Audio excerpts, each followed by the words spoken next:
안녕하십니까. 자, 핵심 요약 강의를 시작하겠습니다. 자, 요약집은 다 가지고 계시죠? 요약집 다 가지고 계시다고 믿고요.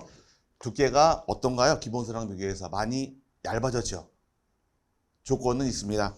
얇다고 해서 빠진 내용은 없으니까 자주 보시고 많이 보시기를 권장을 드리고, 많이 보는 분이 합격하게 되어 있으니까 책을 자주 많이 보시기를 바랍니다. 자, 우리 요약집 들어가겠습니다. 요약집의 경우 토지 등록 파트가 이제 여러분 교재 보시게 되면 10페이지부터 나와 있는데, 지적의 의의부터 가볍게 보면서 나가도록 할게요. 자, 지적이란 것은 우리가 공부했듯이 이 부분은 뭐 시험에 크게 중요한 부분은 아닌데, 국토 전반에 걸쳐서 각 필지별로 토지의 일정한 사항이란 것은 크게 두 가지입니다. 하나가 토지의 물리적 현황하고, 또 하나가 소유권에 관한 사항을 등록 관리하는 것을 지적이라는 말 쓰는데, 지적이라는 것은 토지에 관한 사항을 다루는 것을 지적이라는 말 씁니다. 토지에 관한 모든 사안은 국가만이 결정하게 되어 있으므로 국가로부터 위임받은 기관이 지적공부나 장부에 등록을 하고 관리하는 것을 지적이라는 말을 씁니다. 그럼 이 지적에 대해서 발생하는 기능이 또 여러 개가 나오는데, 그 중에 하나만 잘 기억하시면 돼요. 제일 중요한 기능이 토지 등기 기초란 말이 나오는데, 우리가 배우는 것이 지적과 등기를 배우는데 어떤 게 먼저이냐, 지적이 먼저이냐, 등기가 먼저이냐 따지게 되면 항상 순서는 대장을 작성하게 되어 있고, 지적법상에서 이를 통해서 후에 등기부를 작성하는 것이 순서가 됩니다. 어떤 게 먼저이냐 물어봤을 때는 항상 대장이 먼저이고 등기가 나중에 작성이 되기 때문에 선대장 후 등기 순으로 장부가 만들어집니다. 이게 가장 중요한 기능으로서 자리 잡고 있게 됩니다.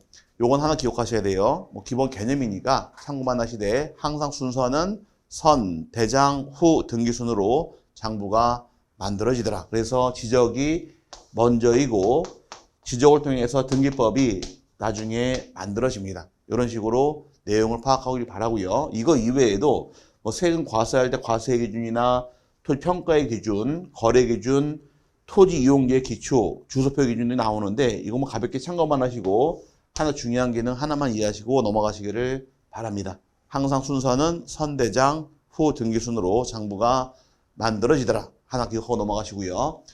자, 그 다음 볼 것이 이제 토지의 지적의 3요소란 말이 나오는데, 지적법이란 것은 토지랑 부동산을 지적공부란 장부에다가 등록하는 법을 정한 것이 지적법의 내용이다 보니까, 지적법의 세 가지 요소라는 것은 토지가 먼저 존재해야 되고, 지적공부가 존재할 것이며, 등록이라는 행위가 있어야지만 3요소가 만들어집니다. 그럼 토지가 어디까지냐 규정하는데, 토지란 것은 대한민국 영토 전부를 토지로 인정합니다. 그럼 전 국토를 토지로 본다는 얘기는 어디까지 봅니까? 쉽게 이해해서 해면 위에 있는 토지를 전부 다 토지로 봅니다. 그럼 쉽게 이해해서 토지이냐 아니냐 기준은 바다이냐 아니냐, 이게 기준이에요. 바다를 제외한 나머지가 다 토지로 인정을 합니다. 그럼 저 남해안 서해안 쪽 가게 되면 조그만 섬들이 많이 있는데, 이 섬도 토지로 봅니까? 물어봤을 때 섬도 바다 위에 남아있죠. 당연히 토지로 인정하게 되어 있으니까 해면 위에 있는 전 국토를 토지로 본다가 기준이에요. 이 토지가 있을 경우에 등록하는 장부를 지적공부란 말 쓰는데, 지적공부의 경우는 8개가 존재합니다. 8개가. 그래서 뒤에 용어 정리 시에 다시 한번 정리하겠지만, 토지대장이 있고, 임야대장이 있고, 공유지명부가 있고, 대지권 등록부에서 4개를 일명 줄여서 대장 그럽니다. 대장이라는 장부에다 등록하게 되어 있으며, 대장은 몇 개가 있더라? 4개가 존재합니다. 토지대장, 임야대장, 공유지명부, 대지권 등록부에서 4개를 줄여서 대장이라고 부릅니다. 더 줄이게 되면 토, 임, 공, 대 이렇게 외우셔야 돼요. 토, 임, 공, 대 4개를 뭐라고 부른다? 대장이라 한다. 대장에 나온 사항을 이제 그림으로 푸는 것을 도면이라는 말 쓰는데, 도면의 경우는 지적도와 임야도가 존재해서 2개를 도면이라는 말 씁니다. 그 다음에 경계점 좌표 등록부하고 정보 처리 시스템까지 해서 8개를 지적공부라고 칭하는 것이 종류예요. 뒤에 바로 용어 정리 배울 때 다시 한번 나오니까 가볍게 보시되, 지적공부라는 건 몇 개가 있더라? 8개가 존재한다 해서 8개를 묶어서 지적공부라고 부릅니다. 그럼 지적공부에도 뭘 등록하느냐? 토지의 물리적인 현황과 법적 권리관계를 말 쓰는데, 물리적 현황이라는 것은 다른 것이 아니라 토지의 소재나 지번, 지목, 면적, 경계 또는 좌표하고, 법적 권리관계라는 것은 소유권에 관한 사항을 등록하는 것이 내용이 되어서 지적법은 소유권에 관한 사항만 등록을 합니다. 우리 등기법 공부를 하게 되면 이제 뭐 지상권도 있고 지역권도 있고 전세권, 저당권 많은 권리가 존재하지만 지적법은 소유권 이외에는 다루지 않으니까 소유권 하나만 다루는 것이 지적법이 다루는 권리로 이해하시면 됩니다. 그래서 쉽게 이해하게 되면 토지랑 부동산을 지적권으로 등록하는 법을 정했다 이렇게 이해하시면 내용이 쉬워질 것이고 이 부분 가볍게 참고하시고요. 자, 그 다음에 용어 정리로 넘어갔는데 목적이죠. 목적이 법률 제1조입니다. 목적을 규정한 것이 법률 제1조로서 여러분 그 11페이지 나와 있는데 11페이지에 법 제1조가 규정이 됩니다. 이 법을 왜 만들었느냐? 항상 법을 만들 때는 이 법의 입법 목적이 1조에 들어옵니다. 그러면 이 법은 측량의 기준 및 절차와 지적공부, 부동산 종합공부의 작성 및 관리 등에 관한 사항을 규정함으로써 궁극적인 목적은 토지 국토의 효율적인 관리하고 소유권 보호에 기여할 목적으로 한다 해서 1조에 규정을 합니다. 이 법의 입법 목적에 대해서 과거에 18회 때 한번 출제한 적은 있어요. 근데 그 이후엔 출제하지 않으니까 가볍게 한번 읽어보시고 넘어가면 될 부분인 거지 외우거나 그럴 필요는 없습니다. 측량의 기준과 절차, 그 다음에 지적공부, 부동산 종합공부의 작성 및 관리 등에 관한 사항을 규정함으로써 추구하는 크게 두 가지 목적이 있더라. 하나는 국토의 효율적인 관리가 있고 국민의 소유권 보호를 목적으로 한다가 법률 제1조의 내용으로서 정해지고 역대적으로 34회까지 딱 한 번 출제했습니다. 또 낼 것 같아요? 안 나올 것 같죠? 가볍게 그냥 읽어보시고 넘어가시길 바라고요. 근데 중요한 것이 이제 요 다음 나오는 토지의 등록 파트에 대해서 출제가 들어오는데 이 부분은 굉장히 중요합니다. 굉장히 중요해서 기출문제가 한 8번 이상 출제한 것 같아요. 그래서 첫 번째 블루팟이 이 부분인데 지적법의 시작입니다. 국토교통부 장관은 모든 토지에 대해서 필지마다 토지의 소재, 지번, 지목, 면적, 경계 또는 좌표를 조사, 측량하여 지적공부에 등록해야 한다. 그럼 최초로 토지를 등록함에 있어서 누가 등록할 것이냐의 문제인데 최초 등록의 경우는 국토교통부 장관이 등록하게 되어 있으며 대상 토지는 모든 토지를 등록하도록 규정을 합니다. 그럼 결론적으로 법적으로는 등록이 안 된 토지가 없다라는 것이에요. 법적으로는 혹 누락된 게 있을 때 다시 등록하게 되는 건 당연한 결과가 되겠지만 일반적인 법적의 내용은 모든 토지 등록은 다 돼 있다 이렇게 이해하시면 쉬워집니다. 등록한 다음에 문제인데 등록한 다음에 지적공부에 등록하는 지번, 지목, 면적, 경계 또는 좌표는 토지 이동이 발생했을 경우에 이때 어떻게 할 것이냐. 토지 이동이란 것은 뒤에 배우겠지만 뭐 토지의 신규 등록, 등록 전환, 분할, 합병 등이 있을 경우에 어떻게 할 것이냐 이 문제예요. 그럼 내가 가진 토지에 대해서 내가 분할을 신청하더라. 그럼 분할이 있게 되면 토지의 지번과 경계와 면적 등이 바뀌게 됩니다.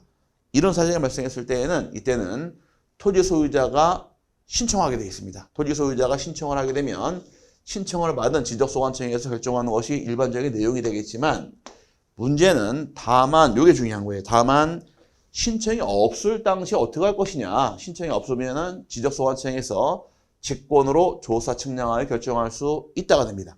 그럼 직권으로 조사 측량하고자 할 경우에 어떤 절차와 어떻게 실행할 것이냐 이 절차가 정해지는데 직권으로 갈 경우는 먼저 수립하는 계획이 존재합니다. 이 계획을 어떤 계획이라 말 쓰느냐 토지 이동 현황 조사 계획을 수립합니다. 어떤 계획 수립한다고요? 이거는 시험에 여러 번 나왔어요. 토지 이동 현황 조사 계획을 수립한다 해서 이 계획은 기본적으로 암기 좀 하시기 바랍니다. 직권으로 토지 이동을 조사, 측량하고자 할 경우 수립하는 계획을 무엇이라 하느냐 이 자체가 또 기출 문제예요. 토지 이동 현황 조사 계획을 수립하게 되어 있으며 이 계획은 수립함에 있어서 원칙은 시, 군, 구별로 수립하는 것이 원칙입니다. 하지만 부득이할 당시에는 읍면, 동 단위 수립도 가능해요. 그래서 여기 자체가 기출 문제로서 최근에 2번 출제했으니까 꼭 암기 좀 하시고 넘어가시고요. 계획을 수립하게 되면 계획을 통해서 토지 이동을 조사합니다. 조사했으면 조사한 내용을 기록해야겠죠. 그래서 토지 이동 조사부를 작성하게 되어 있으며 작성한 다음에 지적물을 정리하기 위해서 지적소관청 내에서 만들어지는 결의서가 존재하는데 이 결의서가 바로 토지 이동 정리 결의서가 만들어지며 이를 통해서 지적공부를 정리하는 것이 과정이 됩니다. 이 내용에 대해서 양은 얼마 안 됩니다. 양은 얼마 안 되는데 기출문제가 역대적으로 한 8번 정도 출제한 것 같아요. 제 기억에 많이 출제했으니까 이 가장 중요한 내용 첫 번째 블루팟이 처음 나왔습니다. 자, 모든 토지 최초 등록 누가 하더라? 국토교통부 장관이고 그 이후에 토지 등이 발생했을 경우는 토지 소유자가 신청하게 되어 있고 신청이 없을 경우에는 직권으로 조사 측량을 통해서 결정합니다.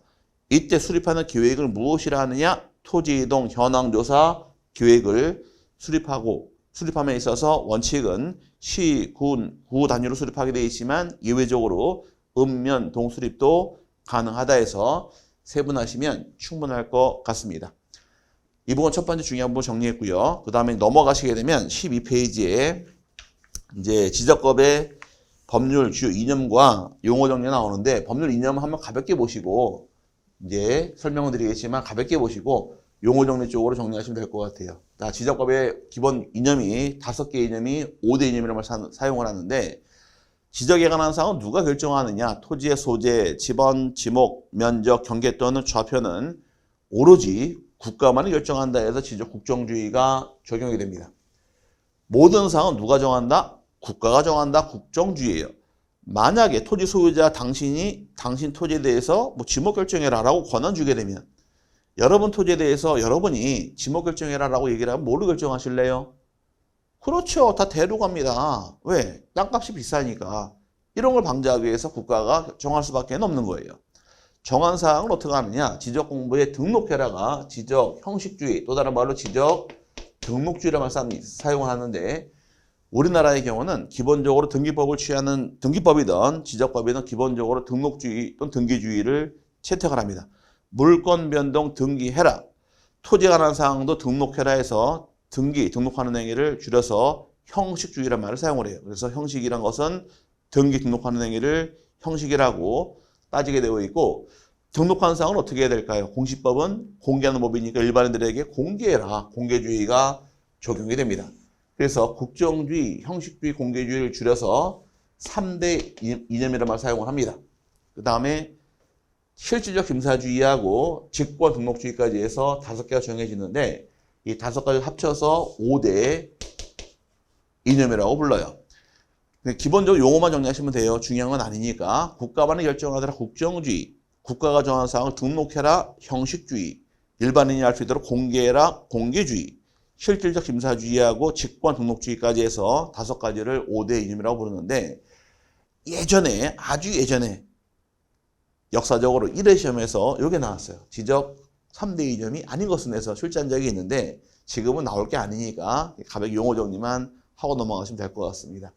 자, 그 다음에 용어 정리 차원 넘어가는데 용어 정리의 경우는 우리가 배울 용어가 다 몰려 있으니까 용어는 하나씩 잘 세분하시면서 정리하시면 좋을 것 같아요. 뭐 기준 알고 있는 분도 계시겠지만 또 생소한 부분이 있으니까 정리하시는데 공부를 많이 하게 되면 많이 할수록 어려운 것만 찾아 들어갑니다. 쉬운 건 오히려 틀릴 수가 있어요. 나중에 이러면서 놓치는 경우가 많은데 방지하기 위해서 요약집은 책이 얇으니까 하나하나 보시면서 내용을 파악하시기를 바라고 용어 정리 들어갑니다. 먼저 용어 정리는 12페이지 나와 있는데 지적 공부를 하면 토지대장, 임야대장, 공유지역명부, 대지권 등록부, 지적도, 임야도 및 경계점, 좌표 등록부 등 지적 측량 등을 통하여 조사된 토지의 표시와 해당 토지 소유자 등을 기록한 대장 및 도면을 말한다 규정합니다. 그럼 지적 공부란 것이 토지대장이 있고 임야대장이 있고 공유지역명부가 있으며 대지권 등록부가 있고 지적도와 임야도, 경계점, 좌표 등록부하고 여기에 정보처리 시스템을 통하여 기록, 저장된 것을 포함한다 해서 정보처리 시스템까지 해서 8가지가 지적 공부로서 정해집니다.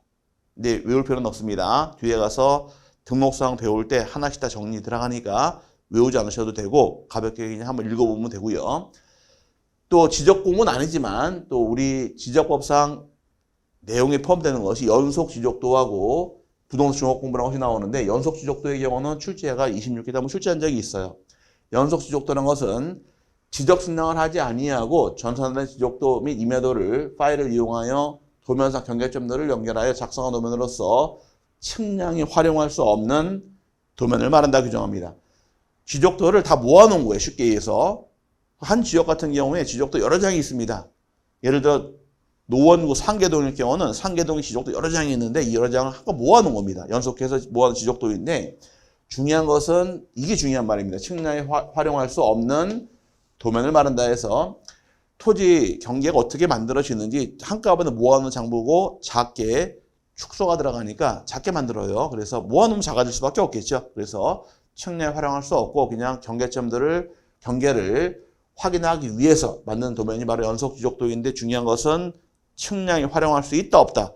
없는 도면을 말한다 해서 이게 중요한 것이니까 참고하시되 과거 26회 기출 문제에서 다음 중 지적 측량 대상으로 볼 수 없는 것은 해서 출제합니다. 연속 지적도를 통해서 경계봉원 측량을 실시하더라 대상에서 제외가 됩니다. 연속 지적도 측량에 활용할 수 없습니다. 그 다음에 이제 부동산 종합 공부하는 것이 나오는데 부동산 종합 공부하는 것은 토지의 표시와 소유자에 관한 사항이 있으며 건축물의 표시와 소유자에 관한 사항, 토지 유형 및 규제에 관한 사항과 부동산 가격에 관한 사항 등 부동산에 관한 종합 정보를 정보관리 체계를 통하여 기록, 저장한 것을 말한다 해서 우리나라가 2014년부터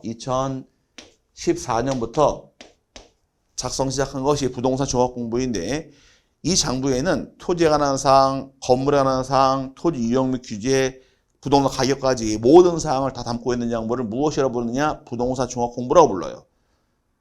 좋아졌죠? 예, 우리가 중개업한다거나 뭐 부동산 쪽 내용을 확인하고 싶을 경우에 이거 하나만 딱 떼게 되면은 토지나 건물에 관한 모든 사항을 다 확인할 수 있도록 좋아졌으니까 이 부분은 출제를 잘하고요. 뒤에 자세히 또 배울 테니까 가볍게 또 정리를 하고 넘어가시기를 바랍니다. 그 다음에 두 번째가 지적소관청. 지적소관청이라 하면 지적공모를 관리하는 특별자치시장, 그 다음에 쭉 내려와서 군수, 구청장을 말한다고 규정합니다. 자, 이제 지적소관청은 몇 명을 얘기하느냐? 중간에 들어간 말은 크게 볼 필요는 없습니다. 출제하지 않으니까. 시장, 군수, 구청장을 지적소관청이라고 부르는데 지적소관청은 지적사무를 담당하는 소속관청을 지적소관청에 대해 세 가지를 봅니다. 시장하고 군수하고 구청장을 지적소관청이라고 부릅니다. 그 다음에 이제 세 번째 용어가 토지의 표시예요. 굉장히 중요합니다. 지적법이다 보니까 이 토지 표시를 중심으로 모든 법이 만들어집니다. 자, 토지의 표시는 기본적으로 지적공부에 등록하는 토지의 소재, 지번, 지목, 면적, 경계 또는 좌표를 등록한 것을 말한다 해서 토지 표시가 6개가 존재합니다. 토지의 소재, 지번, 지목, 면적, 경계 또는 좌표에서 6가지를 토지의 표시라고 부릅니다. 기본적으로 암기를 하셔야 돼요. 토지 표시는 소재, 지번, 지목, 면적, 경계, 좌표 몇 가지가 있더라? 6가지를 토지 표시라고 부른다 해서 기본적으로 암기 좀 하시기 바랍니다. 자, 그 다음에 네 번째 필지라 하면 대통령령이 정하는 바에 의하여 구획되는 토지 등록 단위를 말한다 규정하는데 토지의 단위가 바로 필지입니다. 모든 장부에 등록함에 있어서는 필지 단위로 먼저 구획을 한 다음에 필지 단위로 장부를 작성하게 되어 있습니다. 대장을 작성하는 경우이건 등기부를 작성하는 경우이건 1필지마다 작성하고 등기하게 되어 있으니까 필지가 바로 토지의 단위예요. 토지 단위가 바로 뭐다? 필지이다. 기억하고 넘어가시고 그 다음에 그럼 필지에 대해서 붙이는 번호가 존재합니다. 이 번호를 뭐라고 부르느냐? 지번이에요. 지번이라 하면 필지에 부여하여 지적공부에 등록한 번호를 말한다. 사람의 경우는 이름이 부여가 됩니다. 다 이름이 있죠. 제 이름은 강승구 이름이 있듯이 필지도 이름이 있습니다. 그 이름이 바로 뭐냐? 지번이에요. 지번으로서 이름으로 사람을 구별하듯이 지번으로서 토지를 구별하게 되어 있으니까 필지마다 부여하는 번호를 뭐라고 부른다? 필지에 부여한 번호를 지번이라 한다 해서 이렇게 이해하고 넘어가시고 그럼 지번을 부여하면 어떻게 부여합니까? 지번을 부여하는 지역이 있을 거예요. 그 지역을 지번부여 지역이라고 부릅니다. 자, 지번부여 지역이라면 지번을 부여하는 단위 지역으로서 동, 리 또는 이에 준하는 지역을 말한다 해서 도시지역은 동 단위, 시골 지역은 리 단위로 부여가 들어갑니다. 하나의 사례가 상계동. 또 상계동 단위로 부여하게 되어 있으며 중계동 따로 부여하겠죠. 동이 다르니까. 또 시골 같은 경우는 양수리 이런 식으로 해서 지번을 부여하게 돼 있으니까 동이나 리 단위가 바로 지번 부여 지역으로서 정해집니다. 기출문제에서 지번은 시, 군, 구별로 부여하더라. 틀렸어요. 시, 군, 구가 아니라 동, 리 단위로 부여하게 돼 있으니까 참고하시고요. 그 다음에 7번째 지목이라는 것이 시험에 20배 따문 기출한 적이 있는데 지목이라는 것은 토지의 주된 용도에 따라서 토지 종류를 구분하여 지적공부 등록한 것을 말한다 해서 지목을 정함에 있어서는 토지의 주된 용도별로 지목을 정하는 것이 기준이에요. 토지의 주된 지형 따라 정하더라. 지형이란 말 나와서 안 되겠죠. 토지의 주된 성질 따라 정하더라. 성질 내지 마시고 성질도 아니면 용도가 되니까 지목은 뭘 따라 부여하느냐. 주된 용도별로 구분하여 등록한 명칭을 무엇이라고 부르느냐. 지목이라고 부릅니다. 자, 그 다음에 지적 측량이란 말이 나오는데 지적 측량이란 토지를 지적공부에 등록하거나 지적공부에 등록된 경계점을 지상에 복원하기 위하여 필지의 경계 또는 좌표와 면적을 정하는 측량을 말하며 지적 확정 측량 및 지적 재조사 측량을 포함한다 해서 측량하는 목적이 어떤 것이냐? 등록하기 위함이다. 그럼 등록할 때 뭘 등록합니까? 중요한 것은 세 가지예요. 경계하고 좌표하고 면적을 정하기 위해서 실시하는 것이 바로 지적 측량입니다. 앞으로 공부함에 있어서 경계 어떻게 정합니까? 물어봤을 때 기본 원칙은 측량. 좌표 어떻게 정합니까? 기본 원칙은 측량. 면적 어떻게 정합니까? 물어봤을 때 측량. 그래서 경계, 좌표, 면적이란 말 딱 나올 때는 습관적으로 지적, 측량이란 말에 딱 스쳐가면은 공부할 때 편해지니까 측량을 통해서 구하는 것은 몇 가지가 있더라? 세 가지가 있더라. 그 세 가지가 바로 경계, 좌표, 면적을 이해하시면 됩니다. 자, 그 다음에 지적 확정 측량이란 나오는데 지적 확정 측량도 굉장히 중요한 용어예요. 우리가 앞으로 공부함에 있어서 지적 확정 측량이라는 말이 굉장히 많이 나옵니다. 많이 나오니까 기억하시는데 도시개발 사업 등에 따른 사업이 끝나 토지 표시를 새로 정하기 위하여 실시하는 지적 측량을 말한다. 이렇게 규정을 해요. 도시개발 사업 등, 이 등이란 것은 토지와 관계되어 있는 모든 사업이에요.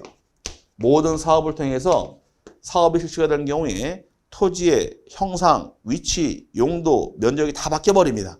이를 새롭게 확정하기 위해서 실시하는 측량을 지적 확정 측량.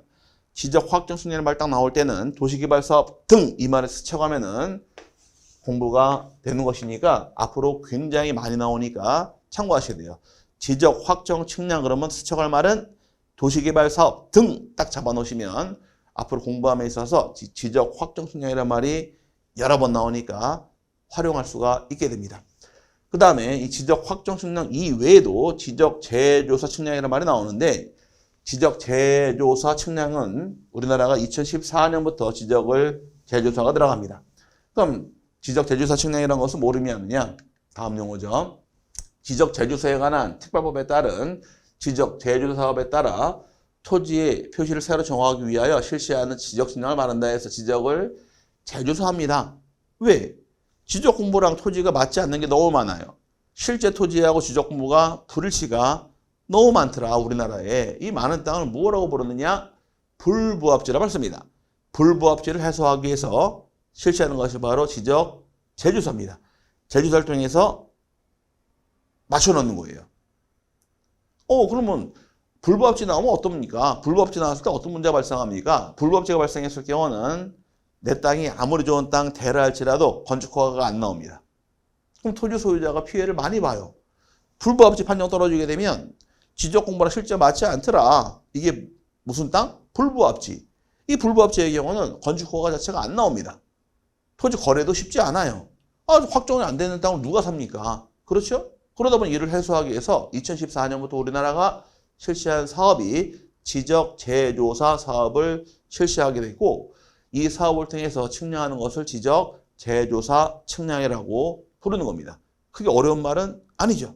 그 재조사하더라 어떤 측량합니까? 지적 재조사 측량이 들어간다 해서 이해하시면 됩니다. 자, 그 다음에 경계점. 요것도 굉장히 중요한데 두 가지를 엮어서 보시면 편해요. 경계점이란 두 개가 존재하는데 필지를 구획하는 선의 굴곡점으로서 지적도나 임야도의 도의 형태로 등록을 하거나 경계점 좌표 등록부의 좌표 형태로 등록하는 점을 말한다 해서 이 두 가지 경계점의 종류에 해당이 됩니다. 그럼 경계점, 선의 굴곡점과 좌표가 어떤 게 있느냐? 자, 예를 들어서 지적돌 때 보니까 이렇게 네모난 토지가 존재를 해요. 이 땅이 10번 대란 땅인데 이 땅에 선이 꺾이는 점이 몇 개가 있느냐? 꺾이는 점이 지금 보기에 4개가 존재합니다. 꺾이는 점, 이 꺾이는 점 무엇이라고 부릅니까? 이 꺾이는 점을 선의 굴곡점이라고 부르는 거예요.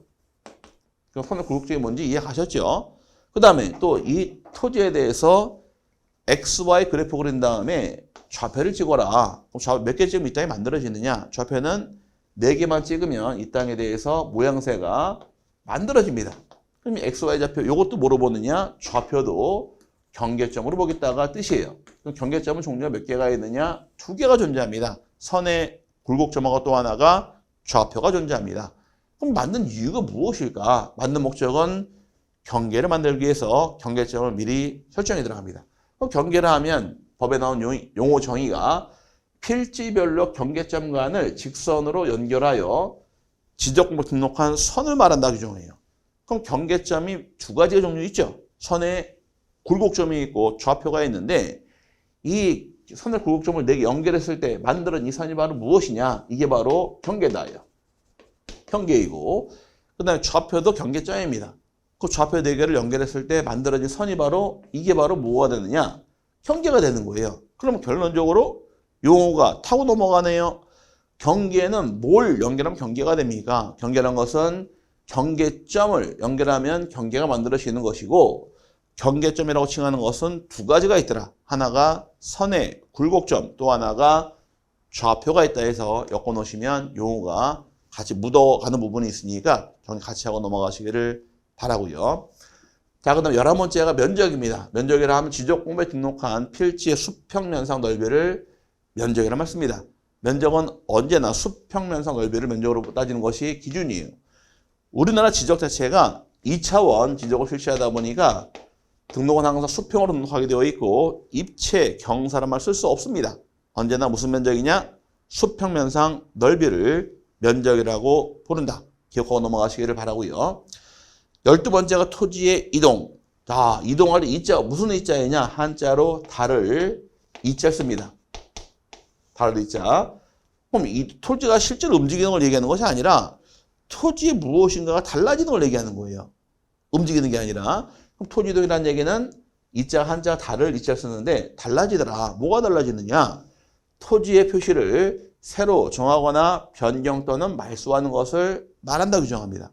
그럼 토지 표시, 이게 중요한 말인데 그럼 토지 표시란 것이 어떤 게 있습니까? 우리가 토지 표시를 하면 토지의 소재, 지번, 지목, 면적, 경계 또는 좌표 기억나세요? 우리 용어 정리할 때 토지의 표시에서 소재, 지번, 지목, 면적, 경계 또는 좌표 요거를 뭐라고 부른다? 토지의 표시라고 부른다. 그럼 이 중에 어떤 거 하나라도 새로 정한다거나 변경한다거나 말소하는 것을 토지의 이동이란 말을 사용을 해요. 앞으로 많이 써먹으니까 기억 좀 잘 하시고 넘어가시고요. 그 중에 해당되는 것이 바로 신규 등록. 신규 등록이라 하면 새로이 조성된 토지와 등록이 누락되어 있는 토지를 지적으로 등록하는 것을 말한다 해서 최초로 토지를 매립을 합니다. 공유수면 매립지가 발생했을 경우 또 등록이 안 된 토지가 있을 경우에 이 땅을 새롭게 등록하는 것을 무엇이라고 부른다? 신규 등록이라고 불러요. 그럼 사람이 남자 여자 결혼해서 아기가 태어났어요. 아기 태어나면 어떻게 할까요? 출생 신고해서 가족관계 등록부에 입적시키죠. 마찬가지로 토지가 처음 만들어지게 되면 최초로 등록하는 것을 무엇이라고 부른다? 신규 등록이라고 부르는 거예요. 그게 어려운 말은 아니고요. 중요한 등록 전환이 중요한데 등록 전환이라면 뭘 의미하느냐? 임야대장 및 임야도에 등록된 토지를 토지대장 및 지적도로 옮겨 등록하는 것을 말한다 해서 등록을 바꾸는 겁니다. 그럼 어디에서 어디를 바꾸느냐? 임야대장, 임야도에서 토지대장과 지적도로 등록을 바꾸는 것을 등록 전환이라는 말 쓰는데 등록 전환 4글자로 줄여서 토지 순으로 바뀌는 것을 등록 전환권입니다. 거꾸로 가는 경우는 없어요. 등록 전환은 순서가 맞아야 됩니다. 어디에서 어디로 넘어갔느냐? 임야대장, 임야도에서 토지대장과 지적도로 등록을 바꾸는 것을 등록 전환이란다 해서 요 자체가 또 중요한 용어가 되어서 과거에 출제한 적이 있으니까 순서 잘 이해하고 넘어가시길 바라고요.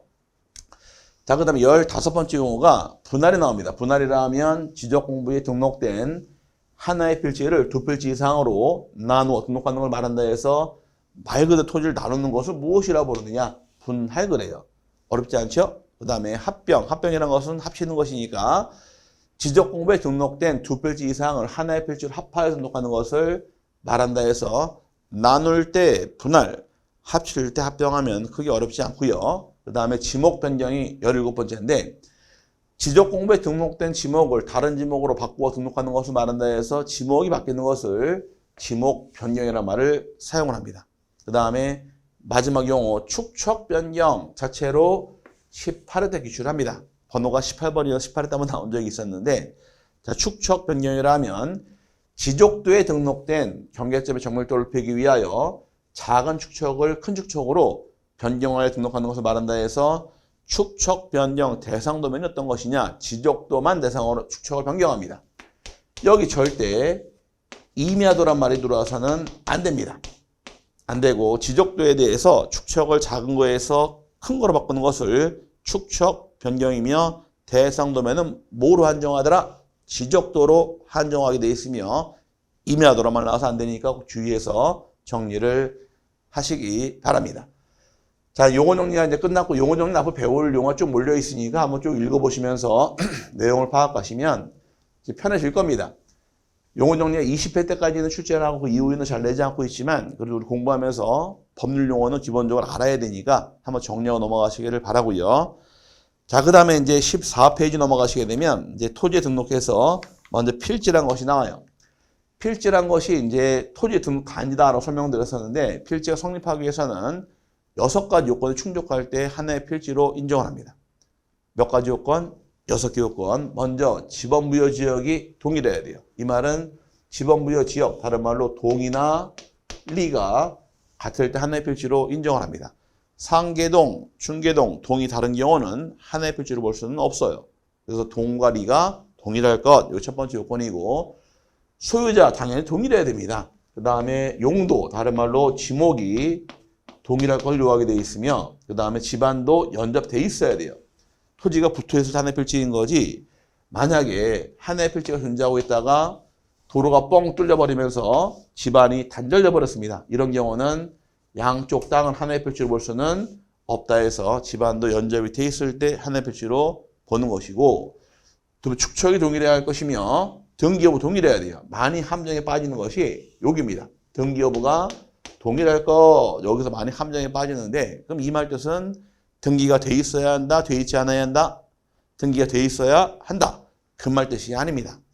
등기가 돼 있을 때에도 돼 있는 건 하나의 필지이고 미등기도 하나의 필지로 인정하게 되어 있는데 같이 하나의 필지로 볼 수는 없다요. 그래서 등기가 돼 있으면 등기되어 있는 것도 하나의 필지이고 미등기도 하나의 필지로 인정할 수가 있는데 문제는 등기된 토지와 미등기 토지를 같이 일필지로 볼 수는 없다 해서 등기여부까지 동일할 때 하나의 필지로 인정을 합니다. 이 요건에 충족했을 때 하나의 필지로 인정한다 기본 개념인데 이 자체로 시험에 내느냐? 이거 내질 않아요. 내질 않는데 한번 써먹긴 합니다. 언제 사용하느냐? 합병할 때. 합병할 당시에는 두 필지 이상이 하나의 필지로 합치는 게 합필이라고 그래요.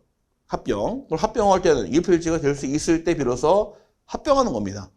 합병하는 제한 사유가 막 풀어에 치면 10개가 나와요. 몇 개 나온다? 합병하는 제한 사유 풀어에 치면 10개가 나오는데 그중 6개가 이거예요. 그렇죠? 합병한다는 얘기는 하나의 필지 돼야지 합병하는 것이니까 1필지 요건 충족할 때 합병하는 것이어서 나중에 합병 제한 사유 보게 되면 지번부여 지역, 소유자, 지목이 다른 경우 합병할 수 없다. 축척이 다른 경우 합병할 수 없다. 등기여부 다른 경우 합병할 수 없다. 집안 연접되어 있지 않으면 합병할 수 없다 해서 합병 요건 배울 때 그대로 들어옵니다. 한번 정리하면 나중에 쉬워지니까 한번 가볍게 참고를 하시되 중요한 것은 이걸 내는 게 아니라 과거 20배 때만 나왔던 것이 그 다음 나온 양입지가 출제가 돼요. 지목이 동일을 하나의 필지로 인정하는데 만약 지목이 일치하지 않더라. 그럼 하나의 필지를 볼 수가 없게 되어 있는데 예외적으로 하나로 보기 위해서 만든 것이 바로 14페이지 나오는 양입지가 만들어집니다. 양입지란 것은 뭘 의미하느냐? 주된 토지에 편입되는 조그만 종된 토지를 양입지라고 불러요. 양입지란 것은 편입된 종된 토지를 얘기한다 이 개념인데 우리 기본서에는 안 배웠죠. 네, 우리 기본서에는 출제하지 않을 것이다 빼버렸지만 근데 법에 나온 내용이고 대통령령에 규정되어 있다 보니까 공부를 해야 됩니다. 자, 이 말 뜻은 아파트 단지 안에 건물이 많이 서 있어요. 그렇죠? 많이 서 있는데 이 땅의 지목은 뭐가 될 것이냐? 대가 됩니다. 근데 이 단지 안에 도로가 존재해요. 단지 내 도로. 이 도로를 볼 것이냐 이 문제가 발생하는데 단지 내 도로는 도로로 취급하지 않고 대로 편입돼 버립니다. 이 편입하는 이 조그만 토지를 뭐라고 부르느냐? 양입지라고 부르는 거예요. 편입되기 위해서 갖출 요건의 경우는 이 조그만 땅은 주된 용도 토지의 편의를 위해서 설치된 도로나 국어 등이 양입지가 될 수 있으며 반드시 붙어 있어야 돼요. 주된 토지에 접속되어 있거나 주된 용도 토지에 둘러싸고 있는 토지로서 다른 용도로 사용되고 있는 토지가 바로 양입지가 될 수 있다가 목적이 됩니다. 그럼 용도가 다른 조그만 이런 땅들을 하나로 보기 위해서 만든 게 바로 양입지의 개념이에요. 합쳐보겠다는 얘기인데 다만 중요한 것은 이게 중요한 게 아니라 이게 중요한 겁니다. 양입지의 제한 사유. 그럼 이 조그만 땅을 합쳐서 하나로 보겠다. 기본 개념이에요. 하지만 이 세 가지 해당될 경우는 이 조그만 땅은 별도로 정리하겠다가 제한 사유입니다.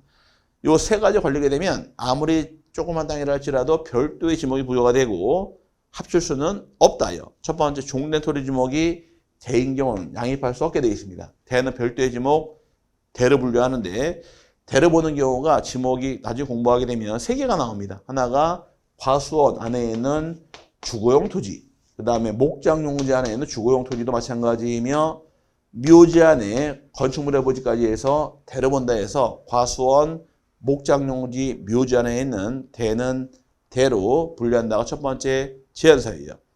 그 다음에 종된 용도토지 면적이 주된 용도토지 면적의 10%를 초과하는 경우인데 만약에 이 토지 면적이 목장용지라는 토지가 있고 목장용지 안에 요만큼의 전이 있습니다. 전이 있을 경우 이 전의 면적이 얼마이냐? 목장용지가 3,500제곱미터를 가정했을 경우에 전이 300이 될 수도 있고 301도 가능하다고 예를 들어 보자고요. 300 얼마로 갈까요? 300도 가능하고 350으로 가겠습니다. 350도 가능하고 351도 가능하다 가정했을 경우에 면적이 그럼 전의 면적이 350까지는 딱 10%에 걸렸죠. 10%의 경우는 이 전은 목장용지로 편입돼 버립니다. 10%까지. 근데 351일 경우는 10% 초과가 돼 버렸죠. 300은 너무 크다. 요 350은 여기 걸리니까 300 그냥 3,000으로 갈게요. 그래 편하겠네요. 3,000으로 갔을 경우에 300이 될 수도 있고 301도 가능하들이 가정해야지 정확하게 다음에 해당되겠네요. 그래 편하니까. 자, 그럼 300일 경우는 3,000에 10% 딱 걸렸죠. 이때는 양입이 됩니다. 근데 300일일 경우는 10% 초과했어요. 10%를 초과한 경우는 별도의 지목 전으로 분류가 되고 양입할 수가 없도록 시간에 걸려버립니다. 얼마까지 양입시키느냐? 10%까지인데 이 10%가 330제곱미터 초과하면 안 돼요. 그럼 얼마까지 초과할 수 없느냐? 330을 초과할 경우도 양입할 수 없다 해서 330제곱미터까지만 양입이 되어서 제가 이거 바꿔놓은 거예요. 300으로. 350 하면 걸려버리니까. 그래서 살짝 바꾼 거니까 참고하시고 양입 제한사의 경우는 세 가지를 기억하시면 됩니다. 첫 번째, 대는 양입할 수 없다. 두 번째, 10% 초과하더라 양입하지 못한다. 그 다음에 330을 초과하는 경우 양입할 수 없다 해서 이 세 가지에 걸리는 경우는 별도의 지목으로서 정리가 들어갑니다. 요 세 개 외워놓고 넘어가시는데 시험은 다음은 양입할 수 없는 경우는 1번 대 이렇게 출제하지 않아요. 유형이 나올 당시에 이 땅이 존재하되 이 토지가 목장용지입니다. 목장용지 안에 요만큼의 전이 있는데 이 전을 양입할 수 있느냐 물어봐요. 물어볼 때 목장용지 3,500제곱미터가 될 것이고 이 면적이 340일 경우에 양입할 수 있습니까? 이렇게 물어보는 게 유형의 문제예요. 그럼 이 상태에서 요 세 가지를 충족하고 넘어갔을 때 양입이 되는 겁니다. 주된 토지, 목장용지이며 종된 것이 전일 경우에 전은 대가 아니죠. 통과했습니다. 3,500의 10%가 350인데 340이니까 10% 초과하지 않았네요. 요것도 통과했습니다. 근데 330을 초과했어요. 여기 걸려버려서 양입할 수 없다 해서 별도의 지목 대로 분류한다 해서 이런 유형이 나올 경우 요 세 가지 써놓고서 집어넣어서 충족할 경우 양입하는 것이 방법이니까 요 세 개는 기본적으로 암기 좀 하시면 편해요. 자, 양입시 제한사에 몇 가지가 있더라? 세 가지. 첫 번째가 대의 경우, 두 번째 10% 초과하는 경우, 세 번째가 330제곱미터를 초과할 때는 양입할 수 없다. 이 말은 별도의 필지로 분리가 들어간다 해서 정리하시면 나중에 공부할 때, 지목 공부할 때 요 세 개 지목, 과수원, 목장용지, 묘지 공부할 때 도움이 조금 되니까 참고 좀 하시고 넘어가시길 바랍니다. 자, 첫 시간 여기까지 보도록 하고요. 네, 두 번째 다음 시간은 지번서부터 해서 나갈 텐데 이번 시간의 키포인트는 토지의 등록이에요. 토지 등록은 누가 할 것이냐? 최초 등록은 국토교통부 장관이 모든 토지 등록한다. 그 이후에 지번, 지목, 경계, 면적, 좌표 등 토지 이동이 발생했을 때에는 토지 소유자가 지적소관청으로 신청하게 되어 있으며 신청이 없을 때 직권으로 조사 측량하여 결정할 수 있다. 이때 수립하는 계획을 무엇이라 하느냐? 토지 이동 현황 조사 계획이라고 부른다. 자꾸 넘어가시면 첫 시간의 중요한 부분을 파악할 수가 있게 될 겁니다. 고생하셨고요. 다음 시간에 다시 뵙겠습니다. 감사합니다.